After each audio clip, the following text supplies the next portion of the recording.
everyone, and welcome to AI TV. Today I've got with me Bridget Theron from Impactful. Welcome, Bridget. Tell us a little bit about the company and what you do. Well, welcome. Well, thank you for having me. Thanks. It's an honoured and privileged to be here. So my name is Bridget Theron. I'm the Managing Director of Impactful. It's powered by LRMG. So Impactful is a subsidiary of LRMG, and what we essentially are is a tech talent business. Okay. We focus on IT capability and enablement, and we partner with most of the vendors, the likes of Microsoft, Oracle, PeopleSoft, etc. But what I'm truly proud about us in terms of as a business is our focus is a lot on youth development and 4IR skills in youth development. So we're here today because a key strategy of ours is AI fluency, and that's what we're promoting in youth as well as in professionals, in professional corporates. So that's in a nutshell kind of who we are. And we are a black-owned company and black women-led, which I'm very proud of. So amazing. That's who we are. And so, as a tech talent recruiter and company that's providing talent to the industry, and in the context of the fourth industrial revolution and digital transformation, what do you see the demand in terms of companies wanting in their talent that they're attracting, and this huge demand for AI skills, which is right at the beginning of a, you know, like it's rare still. It's not common that everyone has AI skills now. So what are you seeing in the market? What are you seeing in the industry in terms of what skills people have? I think we're less of a recruitment company, more of a talent capability company. So we build the talent that's there, and then we go into the market and assist companies in matching or shadow matching the talent there, just from a clarity point of view. But I think the big lack at the moment, or what we are seeing from a critical skills point of view, is the permutation of AI in terms of AI engineers, data scientists, cybersecurity specialists, solution architects, particularly in the IT space. But from an end user perspective, what we're finding more of in the market is companies seem to be running around in circles in terms of getting their strategies right around their tech capability. So it's often a case of where they are saying what should we have, and we would ask the question, so what's your strategy and what are you hoping to achieve? So it's a lot of an outside in, inside out positioning. But there's such a skills shortage in terms of IT at the moment, and it comes at such a high price, and yet we've got such a high level of unemployment at the same time. So it's just about merging or building a gap in almost integrating and creating talent mobility within organizations first, by checking where they're at, what they're wanting to achieve, and how we help their people get there. So in terms of, I like the term talent mobility. So it implies that you may be skilled in one thing, but now the company needs something else. So how do we get you there to that thing that the company needs now? Tell me a little bit about that. Like what do you see? Do you see that is it quite easy to create those journeys inside companies? Are people open to reskilling, pivoting their careers? I think the biggest challenge we are facing in the market in general is the fact that, to that point, people are not sure whether they have what we'll term in Impactful and LRMG is work readiness. And our positioning around work readiness is addressing all those gaps. So it's not just the skills gap, it's the agility gap to pivot and the visibility gap. So if organizations don't have the visibility, they're not able to align or guide people to move in the direction they should move. So we just believe, and we've seen it and we've tested it in some of the organizations we serve, that if you don't focus on the workforce readiness of your organization, you're not able to execute on any of the strategies. You can write whatever strategy you like, but if people are not on board and they don't have the skills to do it, it's going to fail. And I think that's our biggest positioning into the market, and what we're finding from where we have gotten information back from organizations. We've partnered with them and we can see the progress.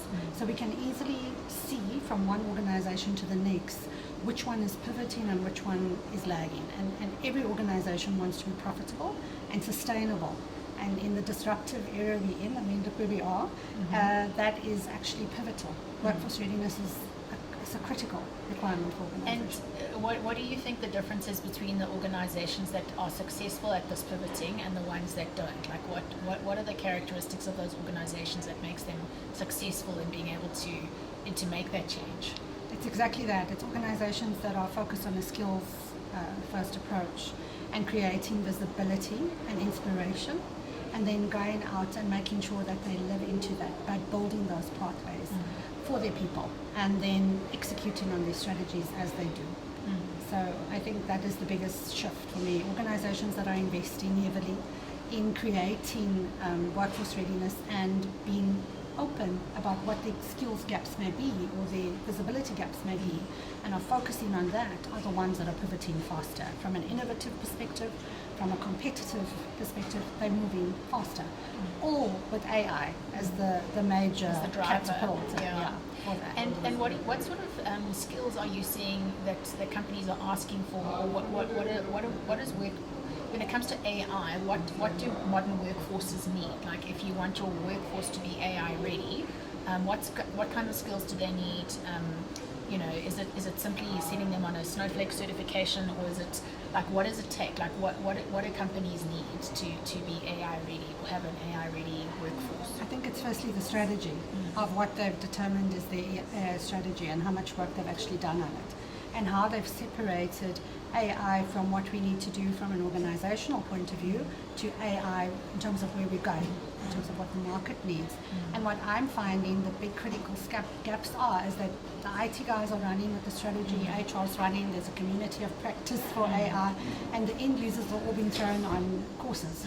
And so it sounds tongue-in-cheek. I drive co-pilots as a training offering in organizations, but I think what we are doing is we're saying we need more to meet you where you're at. So what's your AI readiness? And we do AI readiness assessments, and then we plan out masterclasses to get people to where they need to be. So what's the outcome for this discipline or these roles in the organization, and how are you going to pivot to get there faster? So what are you going to do less of, and what are you going to do more of? Because AI is now going to come and do a lot of what you were doing before.